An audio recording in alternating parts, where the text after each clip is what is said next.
All right. Good afternoon and welcome to the third concurrent session of the day, Power Reading and Writing. Our presenter today is Mike Thompson from North Iowa Area Community College. Mike Thompson currently serves as a developmental reading and writing instructor and interim developmental reading and writing coordinator at North Iowa Area Community College, located in Mason City, Iowa. If you have any questions at all for the presenter during this session, please feel free to enter those into the Q&A section at the bottom of the Zoom room screen, and we'll be able to address all of those at the end of the talk. On that note, I'm going to go ahead and hand it over to our presenter. All right, thanks. Hope you all can hear me. Typically I start out with a joke. I didn't really have many jokes, but for those of you that saw my picture or know me from Hawks, I'm taking full advantage of the pandemic and the quarantine. So I look like a Grizzly Adams compared to my picture, but it's really me. It's not my evil twin, and I don't really have a joke or anything about it. I guess that was just my best. So it might be my last year presenting with Hawks too, who knows. But anyway, I'm in quarantine, or not quarantine, but pandemic mode, and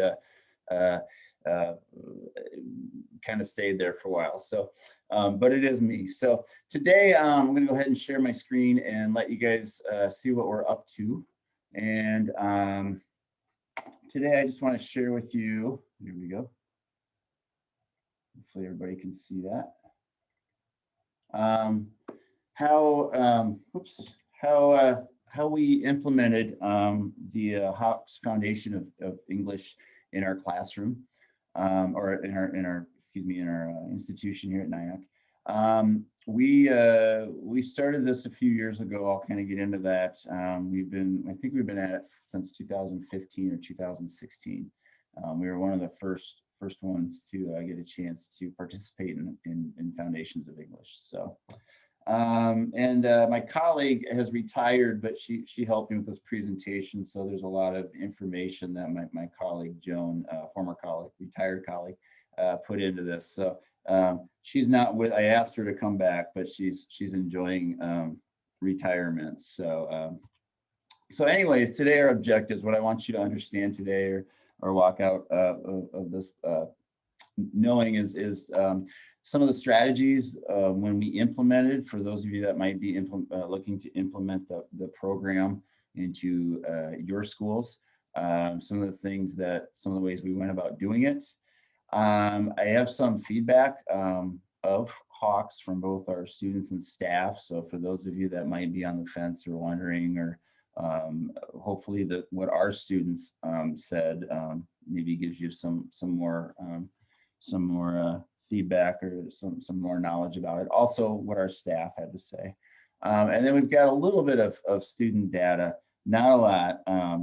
We're not a big school, which I'll talk about in a second. And our numbers have been going down, and especially obviously since the pandemic this year, it's been really slow. So,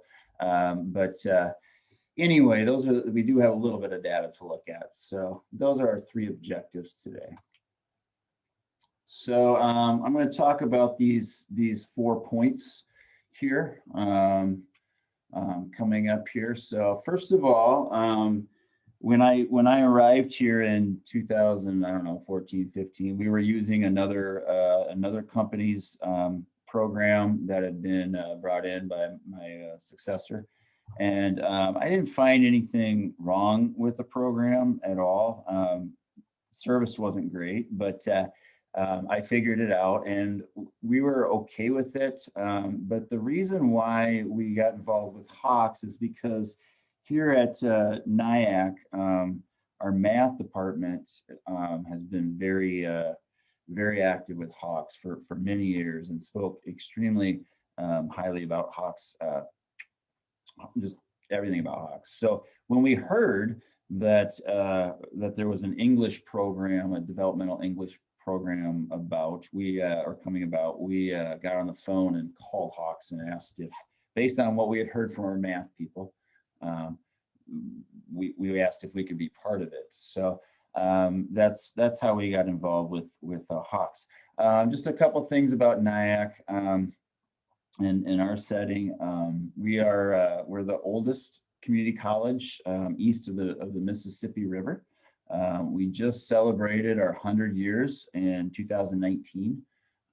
If we would have celebrated 1 year later, we put together a time capsule for the next 100 years. And I can't help but think if it would have been 1 year later, if we would have put a mask in that time capsule. But anyway, crazy. We started the DevEd program has been around for a while and long before I came here, but we do run a power reading course that I'm going to mainly talk about because that's mainly what we use it for. We also have a standalone developmental writing class, and then we have a co-rec writing class. We don't really use Hawks in the co-rec where students are taking Comp 1, but we do use Hawks for some writing purposes in our standalone class. I'll talk mainly about power reading and a little bit about writing, mainly because we don't have huge numbers in that class, in the standalone writing class. We're talking like 3 or 4 semesters. So we serve about 3,000 students in the area overall. So our numbers aren't huge in the Dev Ed program, just so you're aware of that. But I think some things are scalable for what we did. So just kind of keep that in mind. We're a small little school. How we set it up was we scheduled students to meet twice a week, 1 hour of class time each, and that was pretty successful. We had students complete the first 3 modules of Foundation of English, so they didn't complete the whole thing. Again, it was power reading class, and so we adapted the first 3 modules that cover reading strategies. We had them cover roughly at 2 lessons per week was the goal, and 80% mastery is what we required out of students to move on. So we have gotten some questions from people about the physical setup of the room. So if you're thinking about switching to something like this, what I can say is I think it's extremely important to be able to see your students' computers at all times, which makes it kind of weird. But it's helpful, I think, if you can do a setup like this where you have your computers along the outside. If it's possible, it just makes it a lot easier to monitor students and whatnot. So from our perspective, we started with that. We do have another room with rows, and it's just, this is really nice if you can pull it off. So we also have these tables in the middle because we find that students more and more, and I'm sure, this is no surprise, but students like to use their own devices. And so our physical layout of the room when we set it up composed of these tables in the middle, teacher station, instructor station up here, but kind of wandering about. So that was our physical setup. Okay. So yeah, that's just some rough background about our pilot. Check, do I have any questions or anything? I'm checking here. I don't see any. So we had roughly 75 students total as well. I forgot to add that in, but over those 2 years that we implemented. So when we implemented, we chose very deliberately to how we were going to go about it.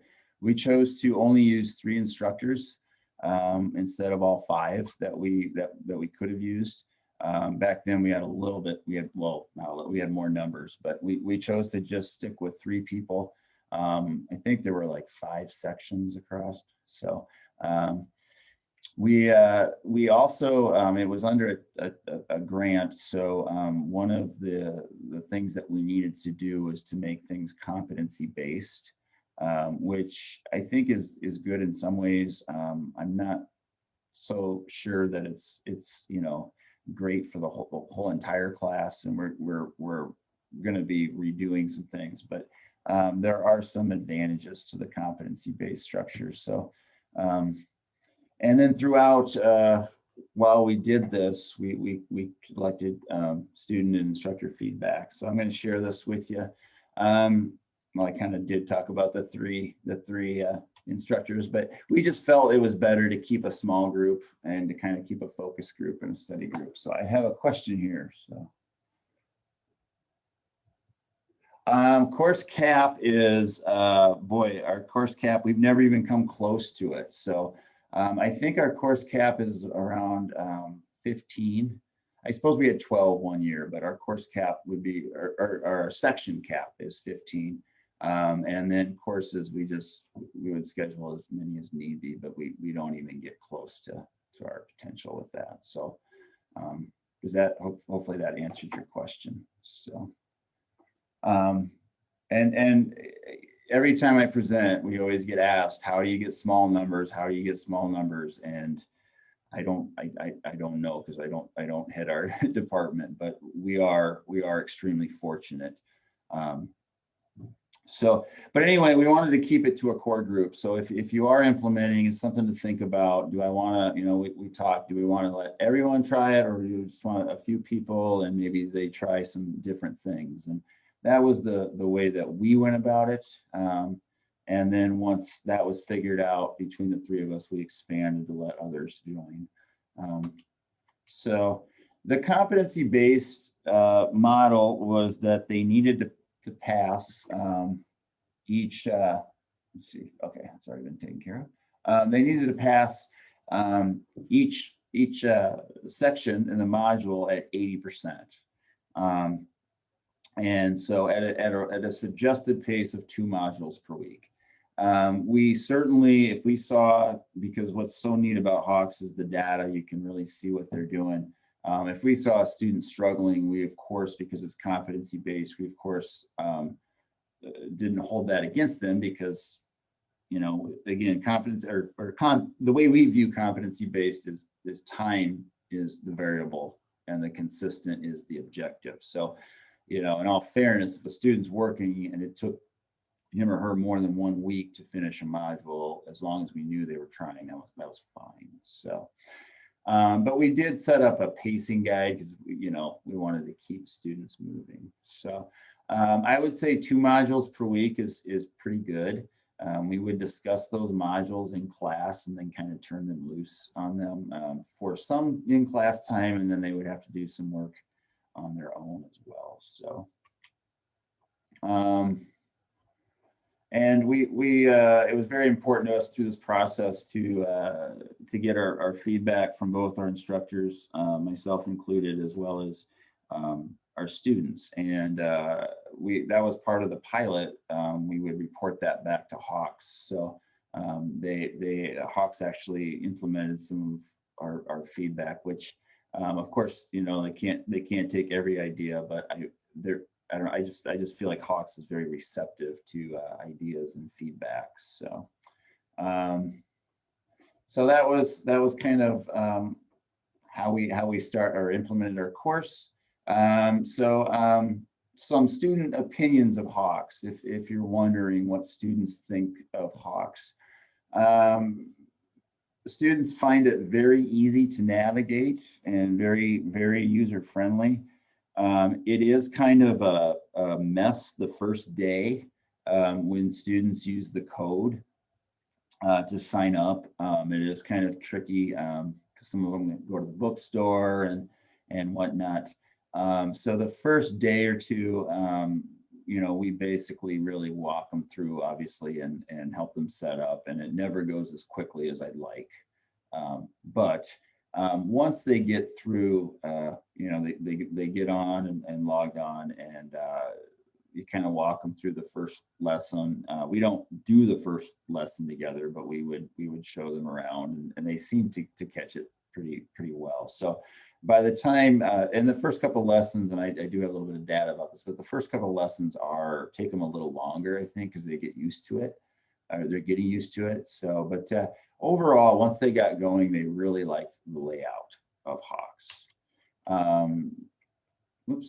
specifically, they really like the upcoming assignments. This helps them keep organized. So this is something that we make sure our students understand. We project this up on the screen and have them kind of click around. Very important to do. And students appreciated, we kind of got them hooked on that right away, and they really like that. So they also like their months and days list. This is a feature that Hawks listed or puts in their program. So as you can see, I'm a little behind, but anyway, that's something that they did like, that helped them stay organized, as long as we were teaching them to use it. So also, we took some feedback on the lessons, what students thought of them. Overall, our students did not have any problems. They didn't really find anything worthless, but they did speak highly of the first couple lessons. And so we find that that's kind of nice when they do 1.1 and 1.2. You know, students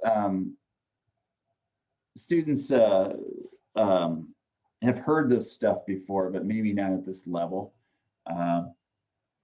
And we did some surveys with them. There's all sorts of things that they can, you can do with the students to kind of get them going. So that is one thing that they liked. I have an example here of a music student too. When we talked about multiple intelligences and things, so that and learning styles, things of that nature. He was a student that was struggling in music, and so we kind of talked about his learning style and helped him with that. And I happened to like music quite a bit, so it worked out really well for him. But he really just kind of perked up and started making sense of things when he tried different, some of the different strategies in there. So that was one specific example a few years back that always comes to mind. They really like the reducing test anxiety quite a bit, and that's a really nice one to talk about stress if you're going to do lecture along with it. They really appreciated that. And then the 2.3, reading actively and purposefully, they seem to enjoy that quite a bit too. So those were our favorites when we surveyed our students. Those were the big ones. Not surprisingly, if you are involved in Hawks, but the big one, and I think it's kind of a joke in Hawks, but 3.2 is called Analyzing Argumentation Strategies. And it is tough. It is tough. There's kind of the joke in Hawks that like one person was telling me, it took me 4 times to pass it. So it's the toughest one, and I'll show you some data to let you know that. But this I don't think it's a bad topic. I think it's a great topic, especially for students that are going to be in Comp 2 and need to do a argumentation or a persuasive paper, but very, very tough for them. And I'll elaborate a little bit more about that. So those are kind of your good lessons that you can, kind of sell the program to the students, especially right away. It's kind of nice.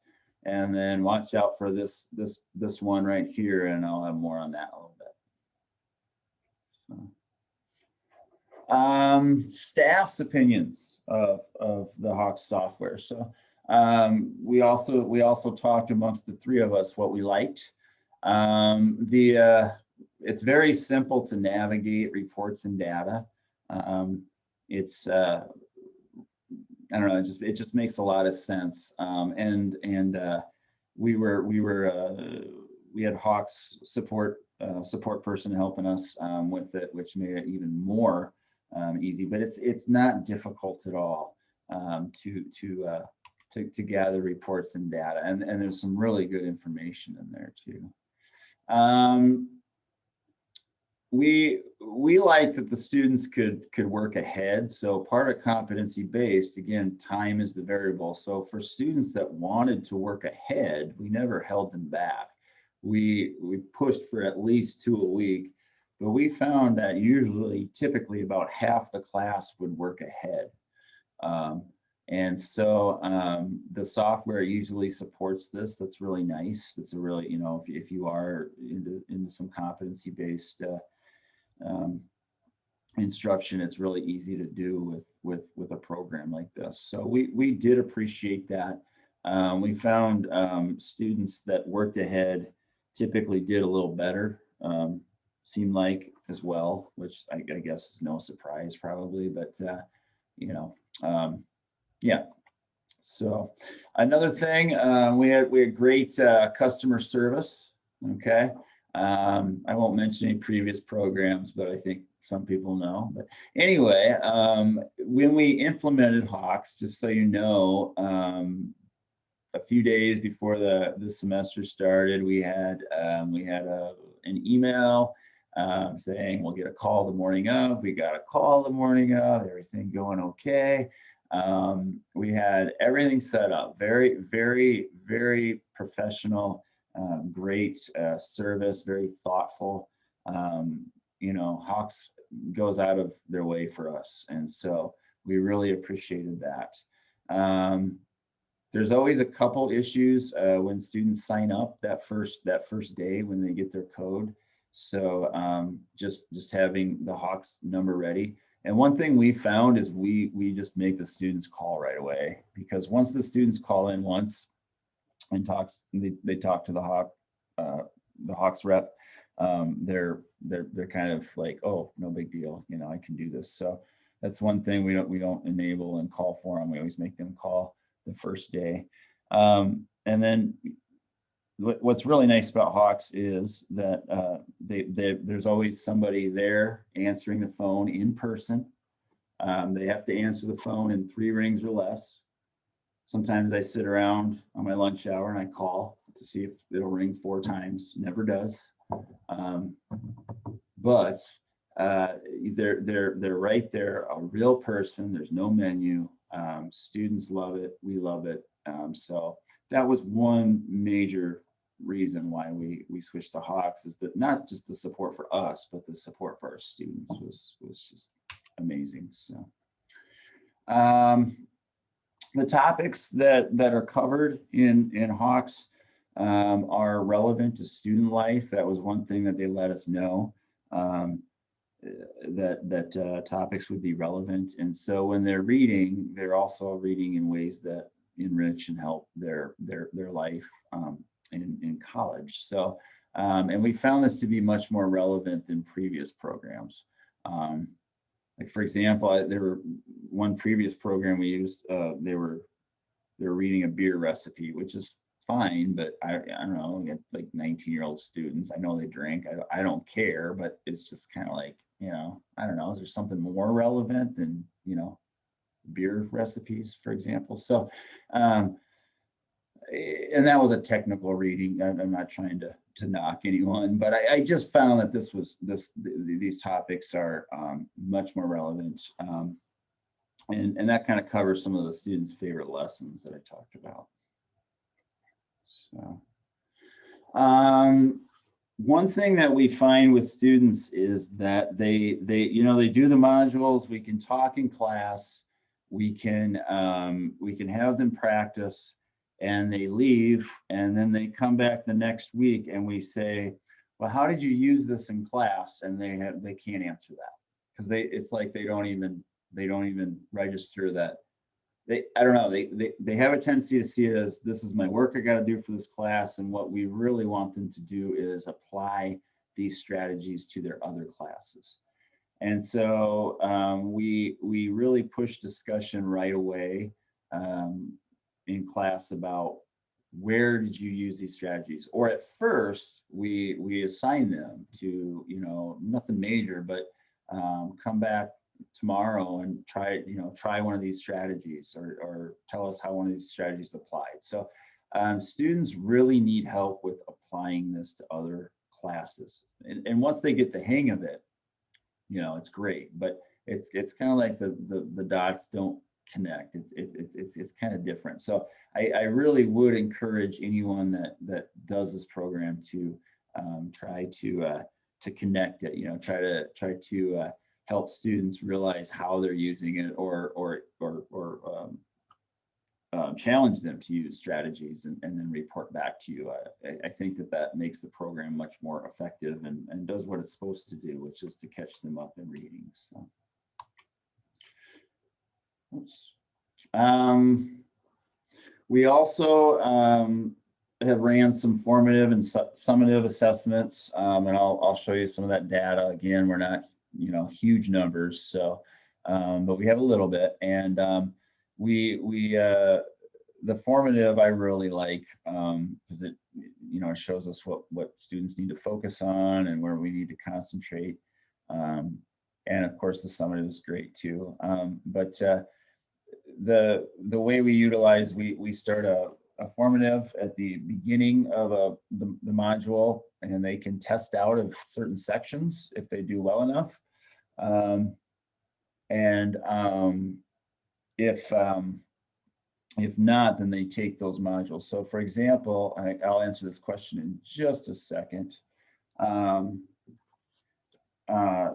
If they test out of, like, for example, they'll do a form assessment of module 1, and they might be able to test out of 1.3 and 1.5. You know, it's not necessary to ace it. And so, yeah, it's just kind of nice like that. So I have a question. What academic disciplines are reflected? There's not necessarily hardcore, or maybe there is in some areas, but what we found is student life. So like I said, the test taking, there's things for time planning. I don't have my book in front of me, somebody borrowed it, but time organizing, you know, the time and time structure. There's the learning styles, things like that. So I don't, you know, it's not going to be heavily academic, but it's more about student life and you know, just study habits, reading habits, things like that. So yeah, if you're, you know, looking for something that's heavy content, I would say other programs were a little geared with heavy content, whereas this is more about student life. Hopefully that makes sense. I'm looking at the question here, and my camera's here. So did that answer your question, Susan? If not, you can let me know. So I can also go out and grab my book too. It's out in the other room, and we can go through that. If I have time, I certainly will. So, all right, this is our data, which is not huge, because we just simply don't have enormous numbers. But what we could do with what data, you know, with the numbers that we have, we went ahead and did. And so the first bit of data I think is extremely interesting. We tracked time, how much time it's spent on each lesson, students on lesson. We looked at time total for this one, so I didn't break it down, but how much time it took, because it's competency based. So again, time is the variable. The objective is that they have to pass, and the data supported exactly what students told us. 3.2 is tricky, very tricky for them. So we use some of this data, and when we teach now, for example, 3.2, we start talking about in class, we start bringing that up a little earlier, and hitting it, just these like little 5-minute mini lessons. We start talking about, you know, how to argue and pathos, ethos, logos, and just kind of introducing them a little bit more to the topic. And then I don't have data to know what that really does, because we didn't have the numbers the next year, and now we're in pandemic mode and stuff. So we don't, like I said, I don't have great data because I don't have numbers, but I found this to be very interesting. So 3.2 will be something that if you're going to use Hawks, I highly suggest having a lot of support for that, and maybe even bringing it up, a little earlier as to preview the topic. Otherwise, like I said, there's typically, we see this every class. We see the first 2 lessons taking a little bit more. So be prepared for that. That students might, they might need a little bit more time for those first 2. But once they get the hang of it, they do pretty well. So.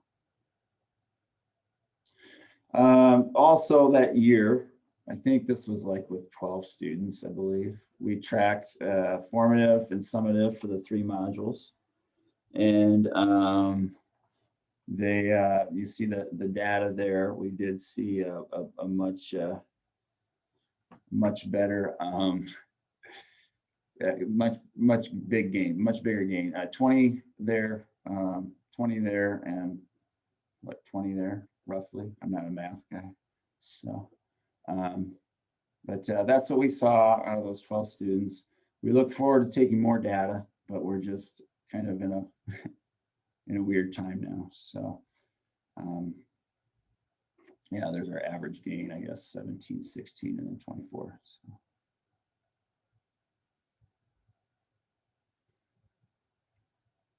Okay. This is also something that we were going to present on last year, but this is kind of new. But I've got a couple of guys watching me, and they're buzzing me. They're heckling me right now, so that's why I'm kind of laughing. But they got me. You guys got me. But anyway, this is just some a new strategy that we've been kind of trying with students, and it's, again, I don't have hardly any data because we just don't have the numbers. Sorry to keep saying that, but basically with our writing students, what we've started to do, so with our standalone writing, not our co-recs, but our standalone writing, typically we get about, a huge class would be 6. A lot of times we get like 2 or 3. Last semester we had 3, I think. What we have been doing is we've been having students write samples coming in, and we give them a probe and ask them to write a paragraph. Sometimes we do more. I think for this one, we just tried a paragraph. And then we've been using this as a diagnostic. So we'll have the student write this out, and then from this we can see, and this is a lot. I wouldn't use this many from one writing sample, but if you see, and I think she ordered them, and no, she didn't. I would probably choose 3 based on the most, the most obvious mistakes that I'm seeing. But we've been starting to experiment with this with students that we find, we use the diagnostic, and then we individually assign what they might need based on that writing probe. Again, this is too many for one writing probe, but you could see all the things that would be merited based on what's going on here. So that's just something we're starting to try out, and it does have some good success. We did have, let's see, we had 3 students last semester that this is how we use the program with them. We had them write samples every so often, and then we'd assign individual modules to those students based on what they needed. And both students passed to get into comp as a co-rec. So they're both now, they were standalone. They tested pretty low, and now they're in comp as a co-rec. So they're still getting support, but not, they're in comp at least. So, and we know one gal she says C+ right now, which is pretty good. So, so yeah, no data, but it's just kind of a strategy that we're kind of using. So, and when we do this writing program, typically students then do about 1.5 to 2 units per week, based on what we assign, based on their writing. And the whole how we know if they're ready for comp is a 5-paragraph essay that we grade all of our students coming into NIAC on to determine their writing placement. So that's, you know, they pass the prompt that every student would need to pass to get into comp. So yeah, so that's just what little data, what little things we have for you there. So any questions or anything I can help anybody with?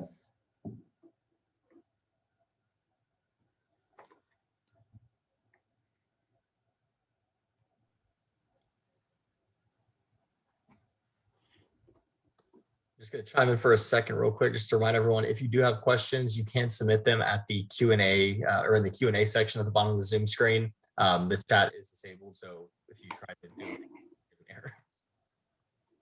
All right, I have any questions?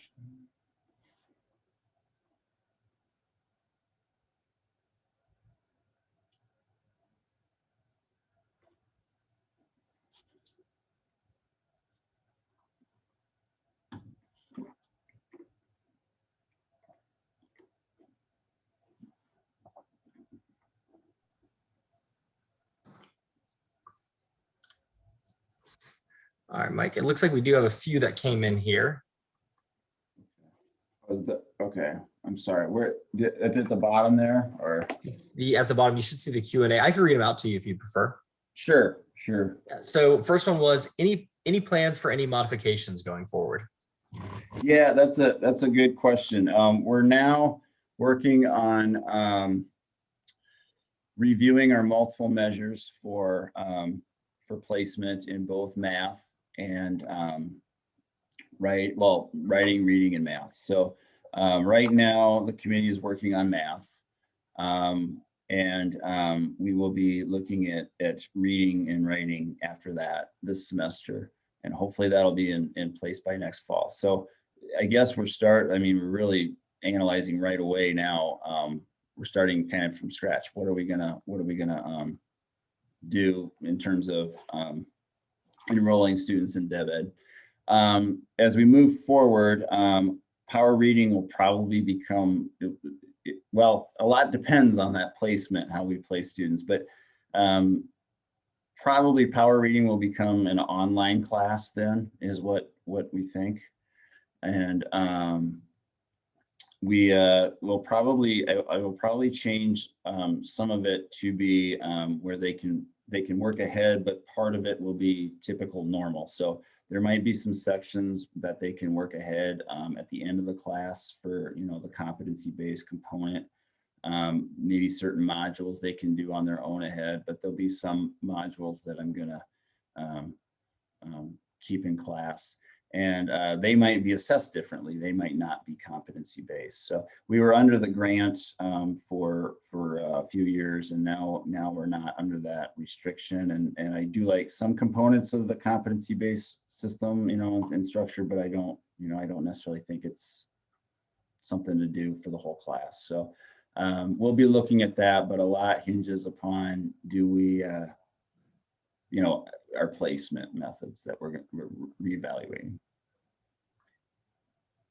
Right. So Wanda asked, do you have a standalone reading and writing, or are they combined? We have a standalone reading called Power Reading, and a standalone writing, mastery writing, and then we have a co-rec writing. So our reading and writing do standalone, which I understand is different from a lot of schools. So Susan asked, who scores the writing placement exams for the class and for the other students? Yeah, we have a committee or a group of, I think this year we're down. We had 5 at one time. We've had 2 retirees. So I think we have 4. because we added a couple. But anyway, there's about 4 of us that read, we typically read together. So if there are questions, we don't do double blind reads, but we do read. There's plenty of times where we discuss essays. We have a rubric that was designed by our English or comp department of what they want. And so I train in the staff, the other 3 staff on reading, so we can be consistent, and we study that. It's an ongoing process. And then if we come across difficult ones, as we're reading, we get multiple reads for it. So. All right, so I'm just looking through the questions here. So Michelle, it's kind of a follow-up to that, it sounds like. So at what point are the placement essays assigned? Are students is it when they're coming for the first time, or is it at registration?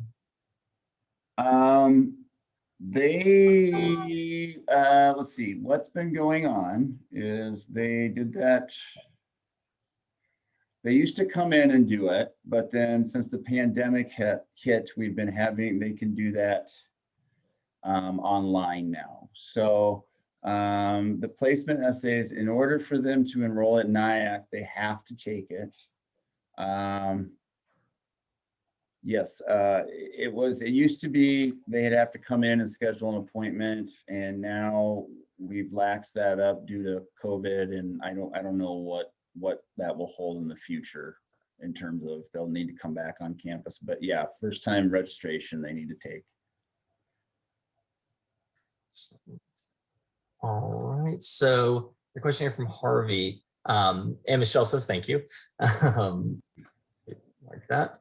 All right, so Harvey said, do you have any experiences with co-requisite courses using developmental English and reading and regular composition at the same time? What do you think about that approach? We at Dallas College are moving toward that structure. We don't do that, mainly because our English department flirted with the Hawks comp program a couple years ago, and so we didn't want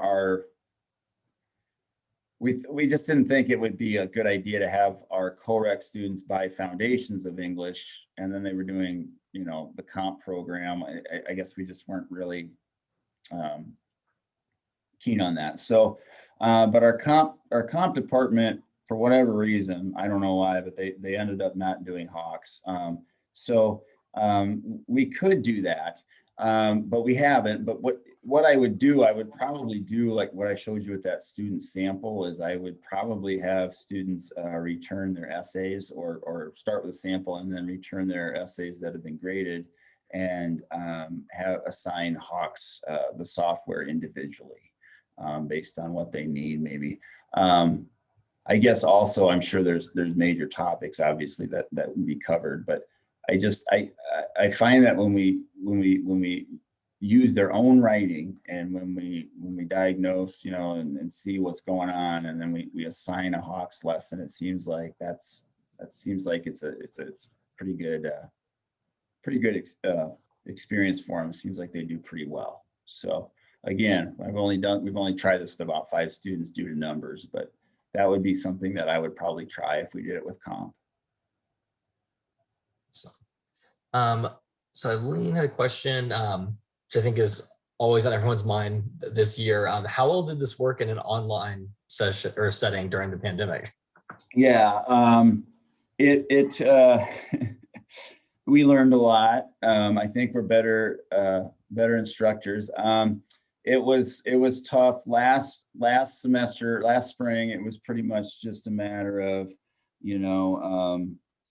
we were swimming, keeping our head above water.